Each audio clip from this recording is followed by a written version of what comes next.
নমস্কার। প্রথমে মিডিয়া বন্ধুদেরকে আমাদেরকে এখানে এসে সহযোগিতা করার জন্য। আমরা এখানে এসেছি 2022 সনে সেপ্টেম্বর মাসে 11 তারিখ আমরা পরীক্ষা দিয়েছিলাম। পরীক্ষা দেওয়ার পরে এই আজ পর্যন্ত 2026 পর্যন্ত আমাদের কোনো রেজাল্ট পাচ্ছি না। সে কারণে আমরা এখানে বারবার, শুধু আজকে একদিন নয়, আমরা বারংবার আমরা এখানে এসেছি, প্রায় 20 বার মতন আমরা এখানে এসেছি, কিন্তু আমাদের রেজাল্টটা পাওয়া যাচ্ছে না। আমরা দেখছিলাম যে গত বছরে 2025 সনের যেটা পিজিটি আর টেট যেটা পরীক্ষা নিয়েছিলাম, কিন্তু এটা এখন পর্যন্ত মোটামুটি রেজাল্টের প্রসেসিং চলতেছে, কিন্তু আমাদের তা হচ্ছে না কেন, এতে আমি জানতে চাই। আমি অনুরোধ করছি টিআরবিটি চেয়ারম্যান এবং টিআরবিটি জয়েন্ট ডাইরেক্টর আছে আমাদের, আমি ওনাদেরকে অনুরোধ করছি আমাদের রেজাল্টটা দেওয়ার জন্য। কি কারণে আপনাদের রেজাল্ট বিলম্ব হচ্ছে? আমরা তো এটা তো কইতে পারি না, কিন্তু আমরা অনেকবার আসার পরে যে বলি যে আমরা দেখা যায় কী করি এই বলতে বলতে আজ পর্যন্ত প্রায় 4 বছর কাছাকাছি হয়ে গেছি।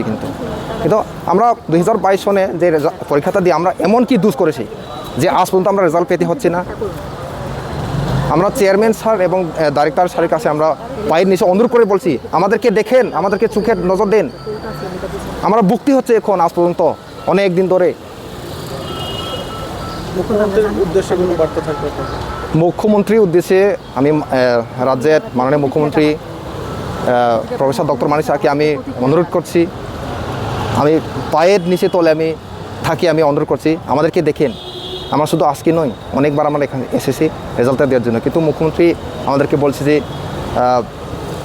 কেসের কথা। কিন্তু এখানে আমি একটা কথা বলি, কেস থাকবো সুপ্রিম কোর্টে আর চাকরি দিব সরকার, কিন্তু টিআরবিটি বোর্ড সেটা পরীক্ষা নেওয়া এবং রেজাল্ট দেওয়া, সব কিছু প্রক্রিয়া শেষ করার এটাই দায়িত্ব। কিন্তু আমরা শুধু আমাদের এখানে যেটা টিআরবিটি আসলে টিআরবিটি যেভাবে হোক আমাদের রেজাল্ট চাই। টিআরবিটির দায়িত্ব হচ্ছে রেজাল্ট দেওয়া, পরীক্ষা নেই, তাই কিন্তু রেজাল্ট আমরা এখনো পাচ্ছি না। আপনারা কি কোনো রকম কেসে গিয়েছেন? না।